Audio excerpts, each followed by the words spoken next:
Galactic Council Station Vogg. Meeting number 452nd of 515. Territories represented: Eiks territory, indentured. Representative: High Member Flooffif of the Eiks territory, indentured. As you know, my race is an indentured one to the Empire. Every year, all those newly matured of my species must submit to the rest of the Galactic Empire for slave labor assignment to all the other members of the Empire that are not of the indentured status. I also realize that there are only two laws that those of the indentured status must abide by. The first being that we of the indentured must submit ourselves for forced labor for a term equal to half of our averaged lifespan. The other is that all individuals who are physically or mentally unable to serve must be immediately culled. I also understand that the second rule is that there will not be any exceptions made. We were never warlike and have always abhorred violence, hence we were easy to conquer, easy to subjugate, and easy to enslave. I am here today to ask the Council to imagine and to understand. Understand that we will no longer be adhering to the two laws regarding indentured stature, as many who have submitted themselves to their time of servitude never return. They are simply kept or killed so as to escape the cost of their travel back to their territories of origin. Granted, this percentage only equates to a quarter or so, but still it hobbles our population. I am sure it is by design. I see the looks of outrage, but please allow me to extrapolate. Some time ago our territory found a new, unheard-of species on our galactic rimward side. We have kept the knowledge of them from you for some time as we thought that we could use them to our own benefit or take advantage of them in the area of trade relations in order to better our own plight. We chose a different course of action, though. The time has come, however, to reveal the truth. All I would like from this council is to imagine. Imagine that what we have found makes our separation from indentured status in the Galactic Empire inevitable, and what we have found is a second technologically advanced death world. I understand that the possibility of a death worlder species gaining enough intelligence to escape their world, or even colonize another, is unique to only one species that you know of, the Ron-Atka. And they are warlike and brutal, to be sure. They are relatively difficult to deal with, but they are now not the only death worlder to gain space travel. There is another species that comes from a death world that has expanded to the stars as well. On the far side of our small outer corner of the Empire is a species that we recently discovered. They have colonized 5 other systems that we know of. We have been in communications with them for a few decades now, and we consider each other allies. I am here to inform the Galactic Council of this new species. When we first met them, we opened up the possibility of trade to them, and though we are not a warlike race, we did seek to take advantage of them, as I have previously stated. We quickly found out how much of a mistake this would be when they offered an unredacted historical account of their species. We are now on good terms with them, trusted allies even, and regardless of the Galactic Council's decision on any future decisions it has about this new species, I am here to inform you also that our small and peaceful territories will maintain all relations with the humans, regardless of any orders to the contrary coming from the Galactic Council. Even if it means war between us, we are no longer afraid of the technological and militaristic might of any empire. The humans are far more terrifying. I will explain. The humans' death world is a class 12. I realize your common scale ends at 10, but we have extended it 2 points higher because of 2 factors. First is that their homeworld has 4.2 times greater gravity than the Ron-Atka. Second is that the Ron-Atka, throughout their evolution, were the only apex predator on their planet. So, I want you all to imagine a death world the size of the paradise world Takwa.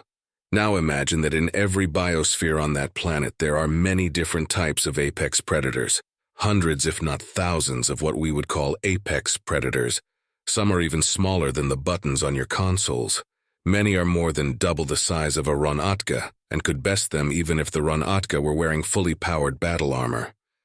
Everything, and I truly mean everything on that planet, is trying to eat every other thing on the planet, and everything there lives in constant terror of being eaten itself. A planet that has more lethal viruses and bacteria than any other planet has in total, by orders of magnitude. A world where even the herbivores are territorial enough to actively chase down and kill predators. a world where earthquakes are common yearly, where weather patterns can shift so drastically as to kill some intelligent species of the galaxy simply by the rapid change in temperature. In a matter of a solar rotation or two, the temperature can drop or rise more than 20 points on the universal galactic scale, where water freezes and falls from the sky as white particles that lazily drift down to chunks of ice the size of my head. A planet where the flora and fauna contain poisons that are so numerous that many of them are solely unique to that world. Where vast tornadoes and hurricanes can suddenly appear and damage or destroy large swaths of the planet's surface. A planet that contains frozen landscapes to barren deserts all within the distance of walking from one end of this station to the other. Terrified yet? I can see that you are either unbelieving or unimpressed. I will continue, now. Imagine a species of that world that is my height, bulkier than I but relatively the same size, an omnivore. Imagine that species having no claws or talons as they are evolved from a primate-like ancestor like the blacks. They have no poison defenses, no armored hide, cannot biologically fly or breathe in the water. Nearly every predator on the planet can either outfly, outclimb, outrun, or outswim them. The majority of predators on the planet have far better senses than them. Better vision, better hearing, better sense of smell. They have no psychic abilities of note and no extrasensory senses to alert them of danger other than their limited hearing and vision. Imagine that even to this day they still fear those apex predators in every biome, and still to this day lose members of their species to those predators when they venture into those biomes and encounter them in the wild. And yet they flourished on that world to the point that they can colonize neighboring systems. Now, are you terrified? No. Then let me enlighten you on their talents. They can take a piece of technology from any of your species, no matter how mundane or common you think it is, and figure out how it works and what it does in an extremely short amount of time. Once they know this, they can duplicate it and improve upon it.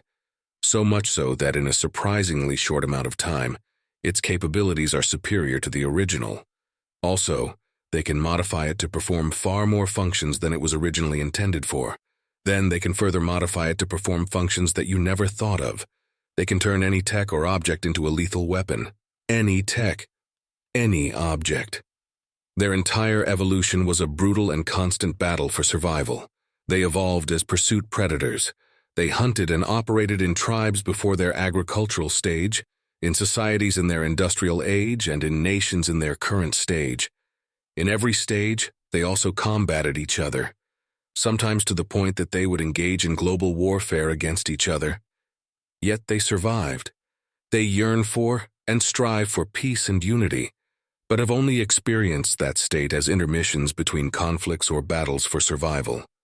They can adapt to environments or gravitational differences easily. What every other race in this galaxy knows to be impossible, they find or make a way for it to be possible. They even found a way to artificially generate black holes and use them as power sources and propulsion systems and, yes, even weapons of war. From their sidearms to the weaponry used by planetary and system defenses. They mastered light refraction and phase shift technology, and I do mean mastered. They have taken the concept of projectile weaponry to the point that there is no laser that has greater range or accuracy, and their targeting AIs use predictive algorithms to ensure that any evasive maneuvering only leads to intersection with the projectile. You cannot escape their AI targeting systems, and they have an unholy love for projectile weapons that delves deeply into insanity. When they wage warfare, they do so on every level. These include but are not limited to economic, biological, chemical, radiological, social, physical, psychological, etc.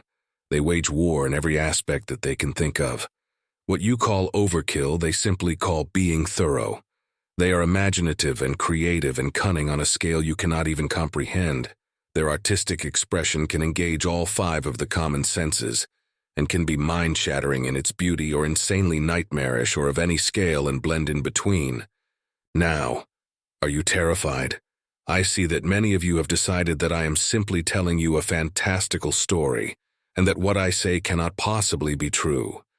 I will give you a few moments to scoff or laugh or berate me if you so choose, after which I will tell you something that will horrify you. Moments passed. Many laughed. Many sent me insults. Many simply shook their heads in denial.